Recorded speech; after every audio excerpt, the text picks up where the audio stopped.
Ladies, Maybe the sheath dress. welcome If we change it in to the Bronze Suite. Are you guys having a great time? This has been an incredible afternoon so far. Tori, thank you for bringing together all of these incredible, dynamic women from so many different walks of life to celebrate fashion. I want to introduce you to our special guest. He was born in Oakland and raised in El Cerrito, California. Did I say that right? That's right. All right, he said yes. Yes, West Coast, West Side. All right, Byron Lars found his calling in the world of fashion through an unexpected twist of fate. Initially on the path to becoming an architect, can you believe that?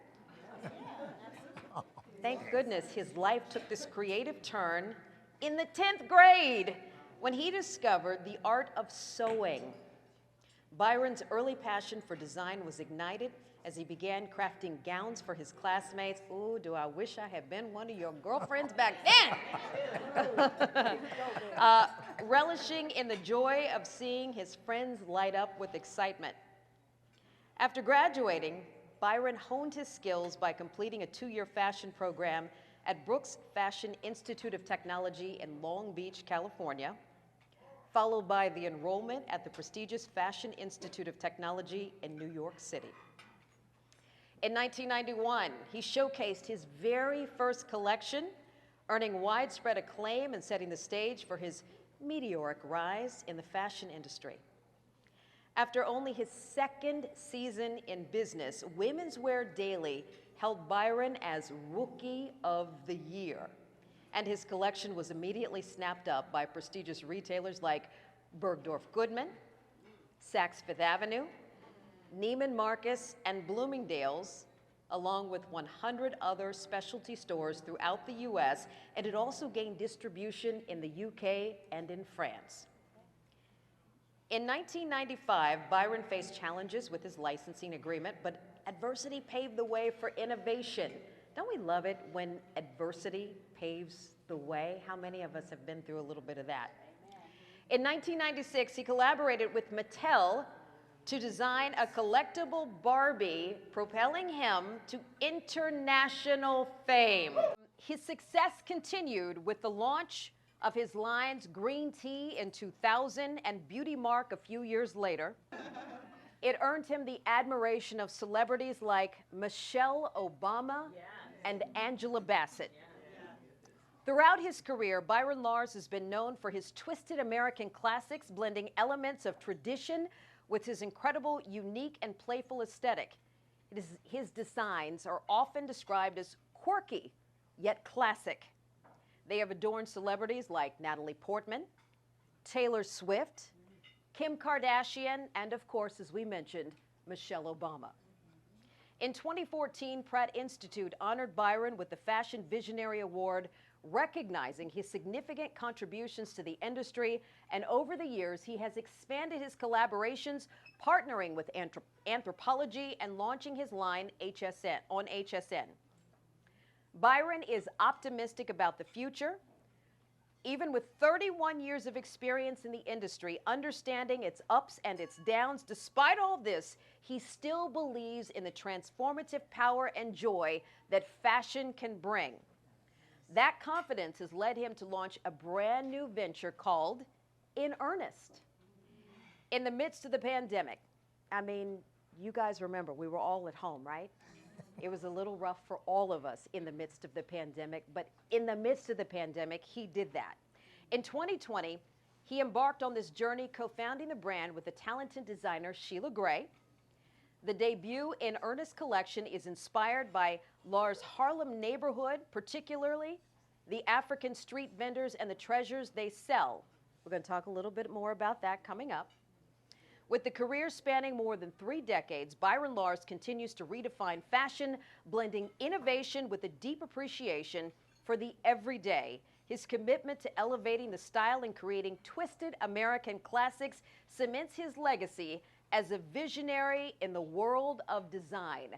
Ladies and gentlemen, please put your hands together for Mr. Byron Lars. Wow. Thank you. Thank you.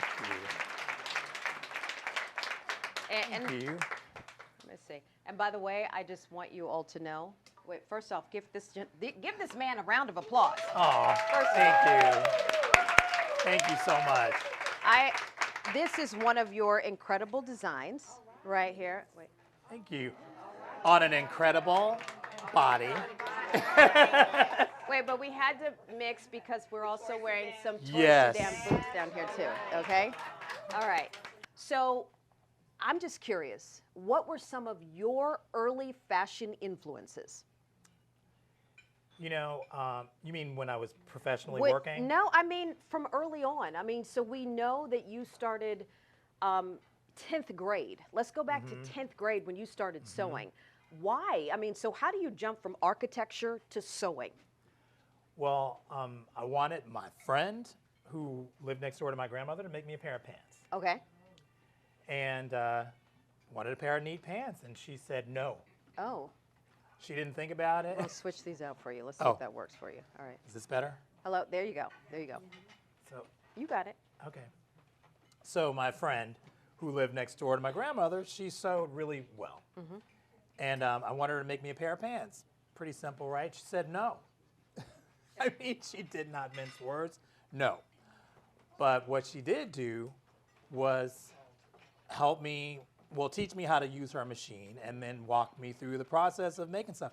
And honestly, because I'd taken drafting courses and stuff on the road to what I thought would be an architectural career, I kind of already knew how to take three-dimensional spaces or three-dimensional objects and make them flat, because that was part of like the studies then. And so I'd see her making patterns, I mean, using commercial patterns and cutting them out. I kind of knew what the shapes looked like. So I made my own pants, and then the kids all liked them, and that really would have been the end of it. But a friend of hers wanted a prom dress. Oh. And I was like, yeah, I'll make you a prom dress. Really? You never made a dress? And so I did. I sketched it up, got more newspaper, made the pattern, and she went to prom. But she was an upperclassman, so I didn't go to prom. But I remember like that night that prom was happening, I thought, wow, this is a really big moment in her life. And that dress is a big part of this moment happening in her life. And it was just really empowering, like to be 15 and be like, hey, I'm a big part of what's happening here. And then she came back, she got rave reviews on the dress. And it was like really that experience for her that is the driving force of my work today. Not for her, but just for women wearing these clothes and feeling great. You okay? Closer. Okay. And yeah. Put that a little closer to your mouth. A little closer? Yeah, there we go. Okay. So yeah, facilitating like really great experiences, like making, you know, like it was never really about fashion for me, although fashion is awesome. It was really more about that. Like when you see, particularly a woman who like comes in the studio, and it's kind of, all of us are prone to this. I don't care how great you look. I don't care how awesome you are. Sometimes you just don't feel so awesome. And people get very vulnerable when they come into our space because I guess they feel safe and they should feel safe because they are. And you see a woman like, this is too big. That's not big enough. I'm not that enough. It's like, you are everything enough. Put this on and have a look. And when they do, and they see themselves, and they're like, I'm awesome, and I love that. It's not about this dress. It's about what's in that dress. And so that's really, you know, when I break it all down, that's really what this is all about. So The fabric. Well, let me take you back because I have another question. So at 15, and someone said, "Can you design this prom dress for me?" Who were you drawing inspiration from? Were there designers that you were drawing inspiration from at that time in life? And you said we were talking about pants. How do you go from pants to a prom dress? You know, I didn't really know designers at that time. I kind of had been exposed to Saint Laurent because my mom always had an ebony around. And then she always went to the ebony fashion fair and got dressed up Yes, and stuff. But the weird part about it, like, unlike most fashion designers, like, I didn't care. I mean, she looked great. She went out. She brought this great book back. Apparently I did care because I would always look through the book. I'm like, wow, this is neat. And I was always curious about who this person was, wearing these amazing clothes. Like, where does she live? So it was always about her, I guess, when I think back. Sure. Like, who is she that she needs, satin genie pants? Wait, who all had satin genie pants? I had a pair of satin genie pants, I'm just saying. She is you. Yeah. She is you. Right, Lisa's still wearing her satin genie pants. So now I met her. And so yeah, but beyond that, I just really wasn't that interested until that night at prom. And what inspirations I draw from. Then I was like really fanatical about not being derivative, to the point that it's like, it didn't make sense, really. People have 2 arms, 2 legs, and a torso. Do you really think you're gonna do something that nobody has ever done? Probably not. But that was my aim then. So I did not look at fashion magazines. I was like, I do not want, and it was dumb. But in any case, so clearly there was an amalgamation of things that like I probably saw in old movies, watching with my grandma. And she had this amazing gown from a younger life that would sometimes work its way out of the closet. I'd be like, what the heck is that? As a little kid, I was always curious in making whatever, and then I clipped in there to see, hey, there's boning in there. Then I knew, hey, that's what's keeping those dresses up in the movies. Like, this is amazing. But so I guess that and all that probably converged, the confluence of my very limited fashion vocabulary then to make that dress. Get a little To make that closer. dress. There you go. All right. So I'm just curious. So when you decided to switch from architecture to fashion, what was the reaction from family? And how did you decide, okay, I'm no longer into architecture, but it's fashion that I love, and this is the direction I want to go in? I'm sure the immediacy of fashion, the fact that I could make that thing happen in real time and see a reaction, had everything to do with it. To see a life that you impacted, whereas like it's the same aim. You're making something beautiful that people can use and hopefully enjoy, but it's just a lot more personal when it's a garment. You know what I mean? And it's on a person's body. It's touching their skin. It was like, so how was it received? My mom was very, very, she would never admit this, but I could just see, your people. I see that face. I see you're not with me.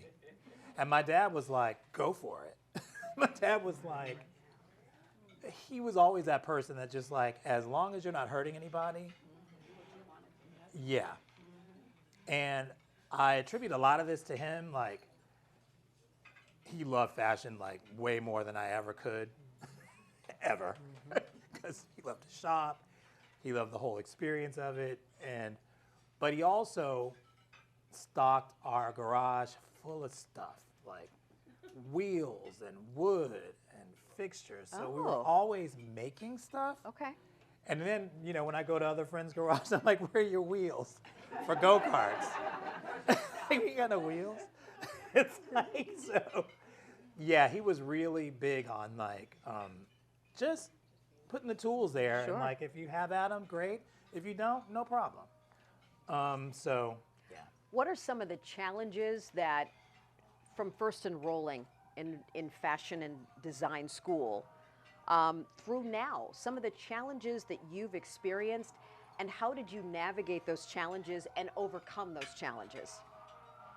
Well, I guess the challenge of design school and any school. Well, hold on, we're gonna let the fire truck pass. That's challenge number 1. Yes, they've got to save lives. Go, save them. All right, so the question was, how did Byron overcome or go around challenges that he may have experienced when he first started his fashion career up through now? Okay, a lot of the challenges when you're young you don't perceive them. Right. Because you don't know what you don't know. You don't know what you don't know. And, you know, you're just like foolishly courageous. And I mean, it's just like, why not when you're young? And that's something that I wish we could like keep as we age, because the reality of that remains no matter what you learn. There's stuff that we can do that like we have in our heads that we can't, just because we've had too many experiences that run counter to that. But it still doesn't mean that there aren't experiences that completely support that. So I guess the first challenge I had like in design school was like, we had a weekly project. You make a dress a week. And then all the kids line the room to watch your draping instructor assess this on a model in the center of the class. My first dress, she was like, please, this punch. And this is the first professional, you know, assessment that I've ever received.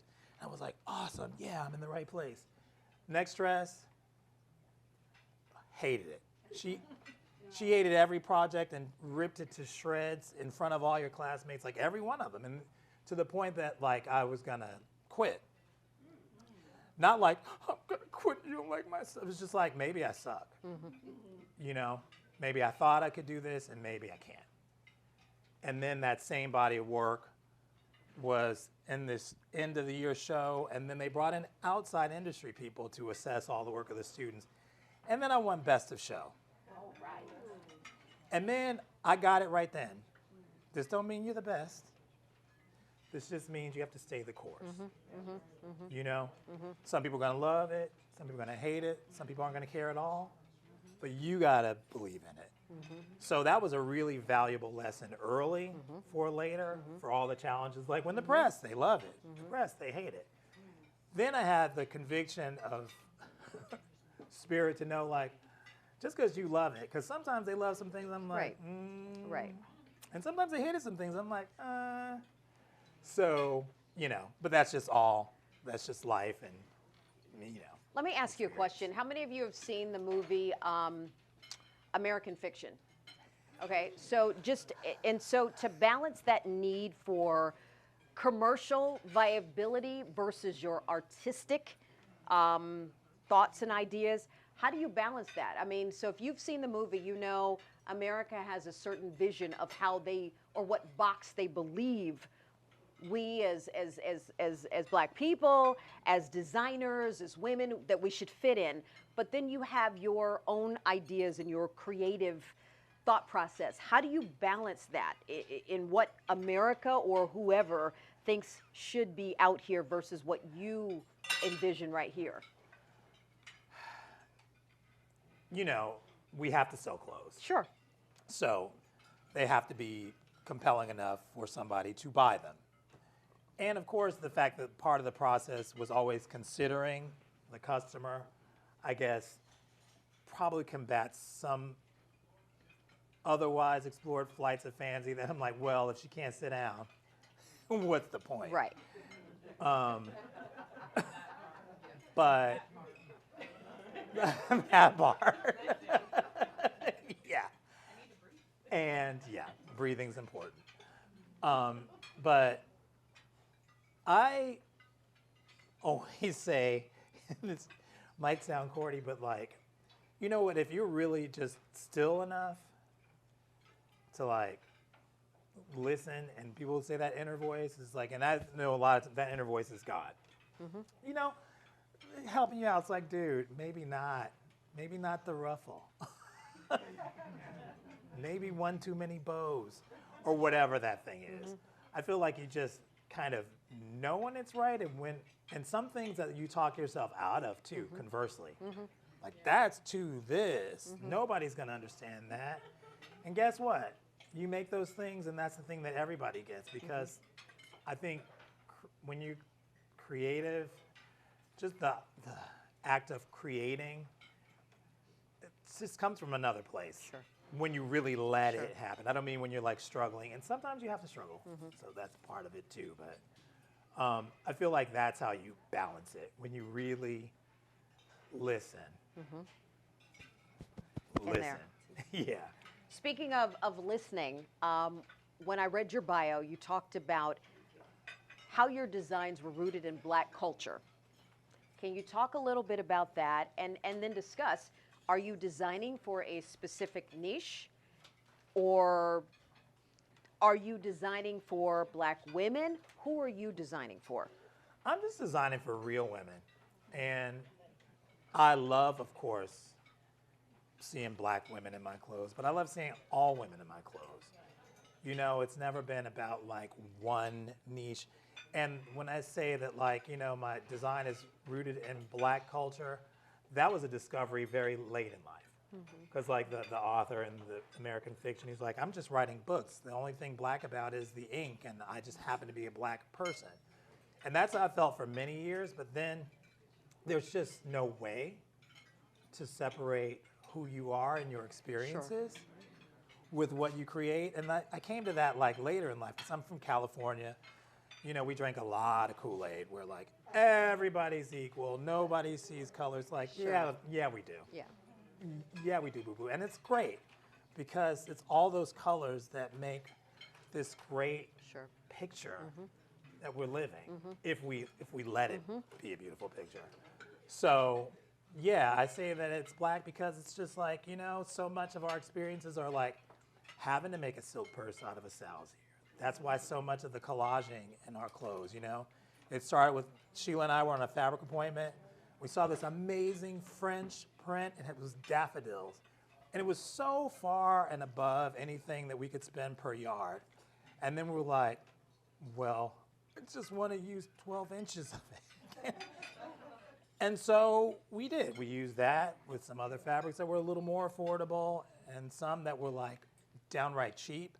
But putting them all together, it's like seeing that whole picture come together was what really kind of created the, I guess, the DNA of what In Earnest would become. We have a model here that's like a perfect example of like, well, and this comes from, You want to bring Joy up? Joy, yes. Joy. So let me just Sorry, introduce Joy. you to Joy Kingsley Ibe. So Joy is a model who okay. She is a fashion stylist, and she owns her own modeling agency. She didn't know she was going to be modeling today, so she wants me to let y'all know she didn't come in with her specific shoes for this outfit. But this is part of the In Earnest collection. This is part of the In Earnest collection, but the main reason I'm calling Joy up Turn around. is Show it off. That's the front. Exactly. You know, it's like and that too. You look amazing. So when you know, being a Black person before the butt was like everything for everybody else, it was for us, of course. And even with this, like the double zipper, even in this, just ways to make. We need comfort. We need comfort. And sometimes I don't want to feel all the way like I'm trapped in this jacket. Yes. So double zip it, leave it open, and let you have a little bit. Okay, Joy. It's about giving those little elements of surprise. Yes. You can come down a little bit if you want. Yeah. Yes. A little more flexibility if you want. Yeah. And there's show the some back like detail? adjustability in the Turn around, back show the back that detail. like, I mean, sometimes you snatch, you can be that snatch, and other times I had a burger one too many last week, and it's fine. It really is fine. I love it. So anyway, you get the idea. It's adjustable. We love Yes. it. We love it. So all these things is just like, you know, like hearing women talk to me about, hearing women talk to me over the years about like what they need, what they wish they had. It's just like, and asking them. It's like, what do you think would be better?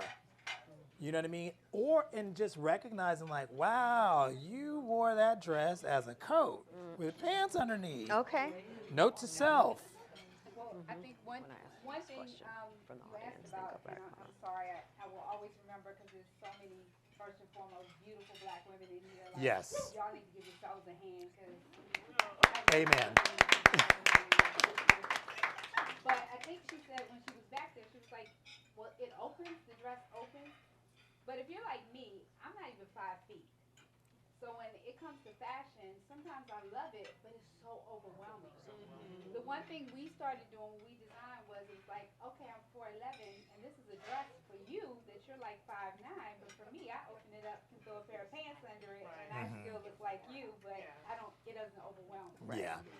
So it's about finding that niche in between too that we try to do. So like, okay, she may be 5'9", she may look like the model, but look, this real woman over here is gonna look like this, and she's gonna need a little bit more. Absolutely. So.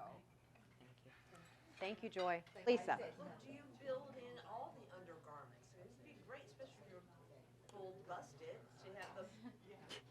Lisa asked, are there undergarments built in, especially for people who are full busted? And the answer there would be no. And here's what, no. Because, I mean, I want your body to fit in there, and I want her body to fit in there. I want, you know what I mean? And somehow, and this is from learning over the years, because I've seen some women, and you can fit our clothes, by the way.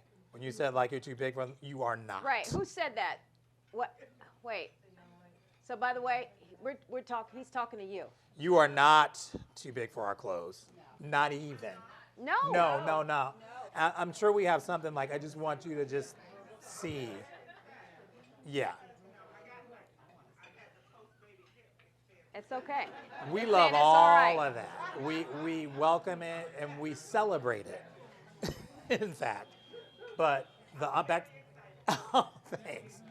But to the undergarments, it's just like when we see people with this size bosom, people with that size bosom, people with this butt, people with that, and they all look good. Like you build it, but you can't overbuild it to make it feel like a custom thing. And now like she's not invited to the party, but she is, because we really, I mean, you can't be all things to all people. But I'm actually surprised at like how many things we are to how many people. Because sometimes I'm like, wow. I mean, you know. I think it was one sale that we did one time, and this is before we were even partners, and I was working there, and it was literally ladies coming in, and from like 18 to 60 something, people were trying on the same dress and looking amazing, and I was like, that's our niche. Our niche is that it doesn't matter your age, it doesn't matter your body type. Like she said, some people that was like, I never had a booty, I have a booty now. Like, you know what I'm saying? Like, and so when you hear those kind of compliments, or a husband will call and say, look, my wife look good. Like Authorizing more purchases. Yeah. There you go. That's when I knew. I'm like, he's gonna spend for it? Yeah. Okay. Yeah. I literally went to a friend's wedding, and like they were like, you're that in earnest, aren't you? And I didn't know what he was talking about, but he was like, my wife, his wife, like they all look good. So, you know, when that's your niche, then, you know, and you make people feel good, that's what this is really about. Amen. All right. So I know some of the people in the back are having trouble hearing, so we're going to try to talk up a little louder. No, it's okay. Anybody else have any more questions? Okay. Speak up. I'm going to ask you to yell. So, hi, old friend again. Hi, old friend. So, you know I have to ask this question, and my question is, so possibly maybe would there be maybe another Barbie that might come out? Her question was, could there possibly be another Byron Lars Barbie in the future? So before he answers that, I'm going to ask him real quick. For those of you who don't know, you briefly heard me talk about Byron's collaboration with Mattel and the Barbie dolls. He and I were talking, and I didn't realize he actually pushed for that Barbie doll and the complexion of that Barbie doll, which, as you guys know, has led to where we are now, where you've got Barbies of all different colors, Barbies of different hair textures, Barbies of different sizes and noses and all that. Okay, now, are you coming out with another Barbie doll? That's what everybody wants to know. Well, it won't be Barbie, but we are in talks with a black. Wait, hold on. There you go. It won't be Barbie, but we are in talks. Can you hear? Is this working? Okay. With another black-owned toy company to do something in that toy space, toy doll space. We're still kind of like formulating what it would be, but stay tuned. I think stay tuned because we all know how important representation is and representation matters. So we're excited to hear that you guys are working in that space right now. Anybody else have a question? Yes. Hold on, just a second, Nicole. My name is Raymia Henderson. I will have to admit, I did not know about your Barbies before being introduced to it by Tori. But I'm a fashion designer, and I wanted to know about how you take your small, business to a grand business where you can get things produced and manufactured. And is that an overseas thing for you, or you want to do it on American soil? Let me yell it real loud. So the question was, in case you didn't hear it all in the back, how do you take your small business, if you're just starting or not, and get it more widely produced? Do you go overseas? Do you stay here? Many years ago, I manufactured in New York City. I mean, like literally in the city and just on the outskirts, because that was before the North American Free Trade Agreement, and we still could afford to do some manufacturing here. But that was like the nail in the coffin that drove all business offshore, including ours. Because I never wanted to produce, overseas. I mean, I thought someday with a derivative collection, but then it just became impossible to do it here. And we just had to. In terms of like, how do you take something small to make it something huge? Well, we're still trying because we're still pretty small. And I mean, because again, like, we started over during the pandemic. But what we did find was manufacturing partners, like people that also believe in you, that have manufacturing capabilities. You're like, look, I have great ideas. You have manufacturing capabilities, and then like have a talk of how you could structure it.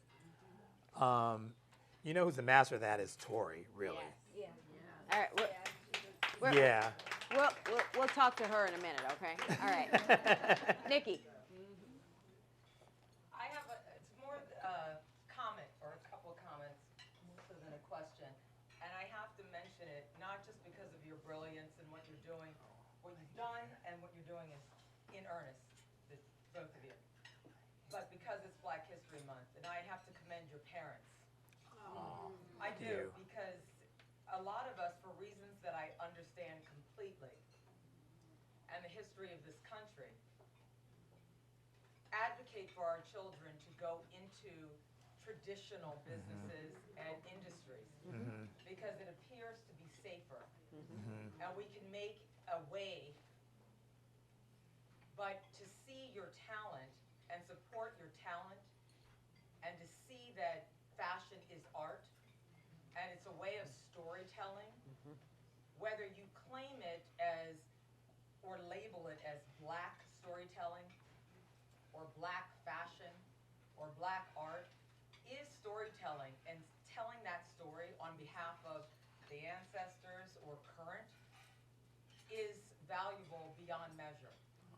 That is legend. It's legendary and it's legacy, and we need it. Thank you It's so much. critical, and I'm sure you do. But if you think about it consciously, subconsciously, I'm sure you do. But we appreciate the fact that your parents, whether they overtly or just passively said, "Go for it," because this is something that you love. I can't tell you how much we appreciate it, not only sartorially, but because of the legacy, because it's fabulous. I mean, we like fabulous. As Black women, we love fabulous. But the legacy and the lesson it teaches us so that we can teach our folks, and we see Tori doing that with the young 17-year-old who's here, giving opportunities to students to do the same, that if this is the path you're supposed to walk, and it might not be the beaten path, the traditional path that says, oh, this is comfortable, it's safer, which again, I get. I understand that. But this is the path that's for you. It's legacy that you're creating for us, and it's a story that you're telling for us, and we need to see it, and we're seeing it in what you're producing then and what you're producing now, and in earnest, and we thank you so much Thank for you. what you look like and what you're doing for our businesses and the legacy you're giving our I thank you so much for that. Thank you so much, truly. Let me ask you, so as we look forward into the future, what is next for In Earnest? What is next for you guys? I know, so this is a collaboration, but let's talk about In Earnest first, and then individually, what's next for you guys? Okay. Well, what's next for us is we have some other partnerships on the horizon that we're not at liberty to talk about right now, but like in that more attainable space, and doing some more things with anthropology, which is kind of in that space, but this is even more so. And looking for opportunities outside the fashion realm to see how to make sense and what value we can bring. To mix the world, to mix like maybe Look at that. drink with fashion or There you things that you didn't normally think about fashion in, to do collaborations with them and to get more exposure so people see, you know, past legacy and this. Because one thing about fashion is it's everything that's new and now, but sometimes we forget, like she said, the legacy of what's been out there and what we can achieve and make better and bigger. So we're looking to go bigger, harder, and more known. And while we have you here, share, for those of us who don't know, where we, in addition to at the back of the room, where can we find In Earnest? Where can we buy? How do we shop? So, back of the room, after this is over, if you're not in the back of the room, then we have an e-commerce site, which is www.inearnestofficial.com. And you can go through there, you can go through it's a e-commerce site, and you can find what's on there. It has information. If you can't find something, then you'll get directly to our customer service who will let you know, and we can get it to you. I just also wanted to say what a pleasure it was to meet most of you one-on-one today, because I never had like a photo session that happened before an event. So now I feel like, You know the people. yeah, we like this. Right.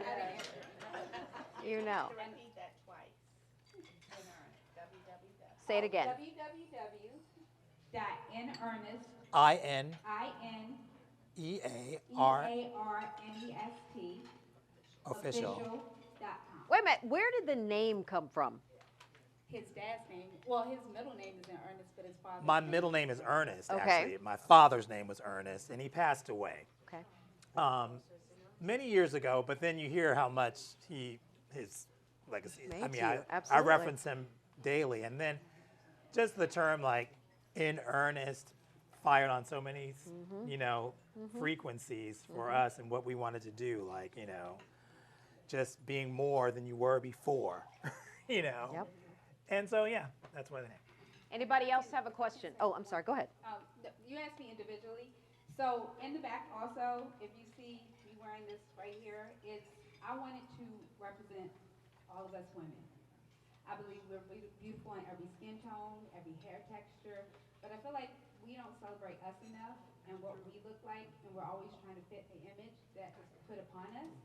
So during the pandemic, I started this line called Sheila Gray Collection, You Styled It t-shirts, to represent us, to represent our youth, and let them feel beautiful about who they are, what they are, and loving themselves. So those are also in the back.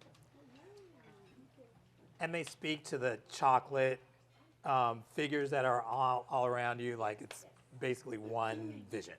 Yes. Anybody else have a question that they would like to ask? Any other questions? No? Okay. You guys have anything else you want to share? Only that this has just been really great, and thank you so much for inviting us for this time with you. As I said, like for me, it's always been about like whether you wear these clothes or not. I just think that it's important for us to have this conversation about the awesomeness that you are, even if you're having a day when you don't feel it. Know that you are, and we love it. Thank you.